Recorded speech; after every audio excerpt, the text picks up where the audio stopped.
লাইনে ওই যে বললাম 120 লাইনে বানাই দিতে পারি। নাইলে এটা বলে নিতে পারেন, বাকি দিলে কমাল যুক্তি। এটা ইয়ে আছে এটা কোনো গ্যারান্টি নেই, তো কারণ বর্তমানে যে অবস্থা হইতেছে আমার কারণে সেদিনকে 1-2 বছর চলছে ধুমায়। এটা কোনো ইয়ে আছে, আমরা কামের মধ্যে থাকি, হয় খাওয়ানোর টাইমে একটু ফোন করতে হয় ভাই, কথাটা বুঝছেন? আবার সন্ধ্যাবেলা, আবার একটু সকালে আমি ফজনে আমি আবার ওই ফোনের মধ্যে থাকি করি না।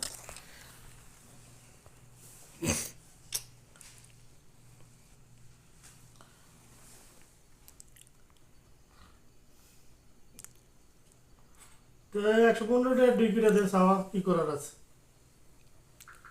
30-30 ওটা ই করে দিবেন।